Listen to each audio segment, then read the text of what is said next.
네, 그 사람의 이미지를 알 수 있는 목소리. 우리가 목소리만 들어봐도 그 사람이 어떤 사람인지 좀 알게 되는 경우가 굉장히 많이 있죠. 식당에 가서 음식을 시킬 때도요. 사장님, 오늘 뭐가 맛있어요? 오늘 볶음밥이 맛있어요? 그럼 저 그걸로 주세요. 이렇게 말하는 사람이 있는가 하면 어떤 사람은 볶음밥이요? 아유, 맛 더럽게 없겠구만. 이렇게 말하는 사람들이 있어요.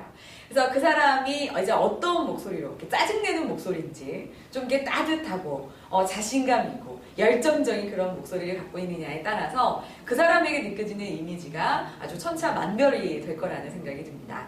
자, 그러면 이렇게 중요한 목소리, 내가 내 성공을 가늠할 수도 있는 그 중요한 목소리, 과연 목소리는 어떤 걸로 이렇게 구성이 되어 있을까요? 목소리 좋은 사람을 봤더니 이 세 가지를 잘하면 우리가 목소리가 좋다라고 이야기를 했습니다. 자, 그 세 가지는 뭐였을까요? 첫째, 발음이 좋은 사람이었다고 합니다.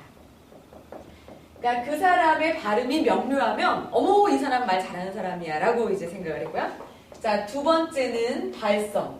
발성은 소리의 울림을 이야기합니다. 우리 노래방에 가서도요, 내 삶을 그냥 이렇게 얘기하는 사람, 또 노래하는 사람이 있고, 어떤 사람은 내 삶을 그냥 이렇게 울림을 넣어서 얘기하는 경우, 말하는 경우가 이제 있습니다. 자, 이렇게 울림을 넣어서 말하거나 노래를 부르면요, 어머, 이 사람 굉장히 목소리가 좋아 라는 이야기를 했고요. 마지막 또 하나가 중요한 것이 바로 호흡입니다. 자, 목소리는 이 세 가지로 되어 있습니다. 자, 여러분의 발음은 정확하십니까?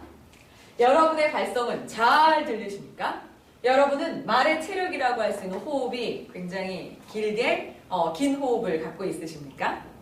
자, 이 세 가지가 안 되면 좋은 목소리를 갖고 있다라고 이야기할 수가 없습니다.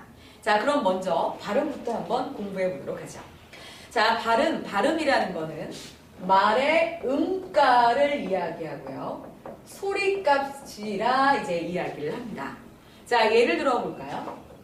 안녕하세요 라는 말을 여러분 지금 이 CD를 들으시면서 한번 해보세요. 안녕하세요. 네. 어떤 분들은 안녕하세요 라고 정확하게 하신 분이 있으실 거고, 어떤 분은 안녕하세요 반갑습니다, 야 우리 오늘 점심 뭐 먹으러 갈까, 이렇게 입을 닫고 얘기하는 분들이 계세요.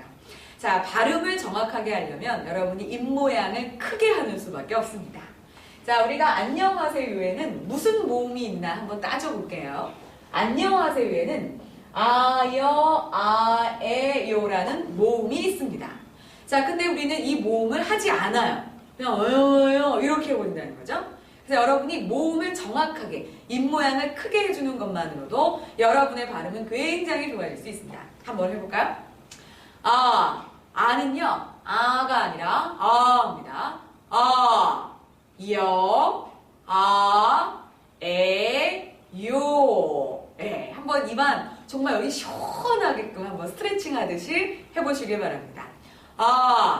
여, 에, 요. 네. 아여, 아에요, 안녕하세요. 이렇게 하면 안녕하세요 음가가 그대로 잘 나오기 때문에 여러분이 발음을 명료하게 하실 수 있습니다. 자, 일단은 발음을 정확하기 위해서는 첫 번째 어떻게 한다? 뭘 크게 한다? 입모양을 크게 한다 라고 여러분 생각하시면 되고요. 자, 두 번째는 바로 혀 위치를 내려라 라는 겁니다. 여러분, 우리의 소리는 눈에 보입니까? 어머, 저기 고음 지나간다. 어머, 저기 저음 지나가네. 이렇게 눈에 보이지 않고요. 이렇게 음파로 상대방의 고막을 진동해서 들리게 되는 게 바로 우리의 소리입니다. 근데 이 소리는요, 입안의 공간에 따라서 굉장히 달라져요. 그래서 여러분이 발음을 할 때 혀가 뜬 상황에서 안녕하세요 이러면요, 혀자로 소리가 납니다. 자, 혀의 위치는 위에 떠서는 안 되고요, 아래로 가라앉아야 됩니다. 그래서 아나운서들이 얘기하는 거 보면 거의 혀가 발음에 따라서 뭐 입천장에 닿기도 하지만 대부분의 혀는 아래에 내려와 있습니다. 그래서 안녕하세요가 아니라 안녕하세요, 반갑습니다. 네, 이렇게 소리를 내죠.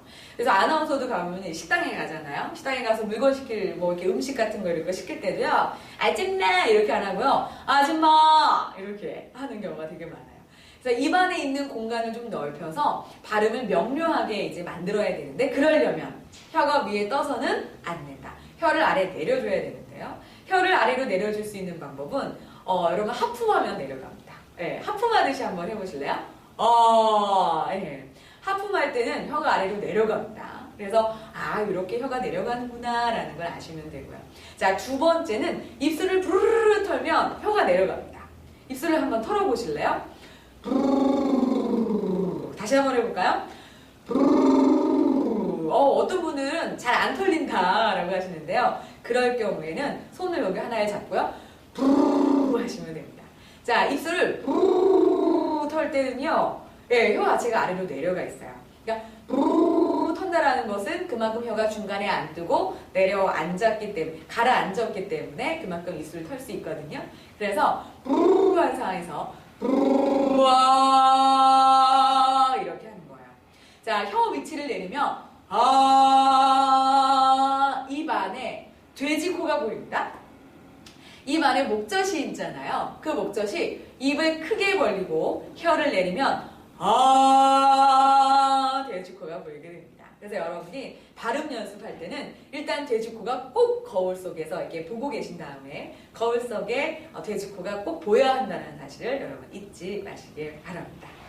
자, 그 다음에 세 번째가 바로 첫 음절에 악센트를 주는 건데요. 우리가 대부분의 말들을 할 때요, 첫 음절에 악센트를 두지 않습니다. 그래서 만약에 날씨 정보다 라는 말을 할 때 이렇게 하는 경우가 많아요. 그렇게 하면 안 되고 날씨 정보입니다. 이렇게 첫 음절, 단어의 첫 음절을 강하게 악센트, 거기에 악센트를 주는 것만으로도 여러분이 훨씬 더 발음을 정확하게 하실 수가 있습니다.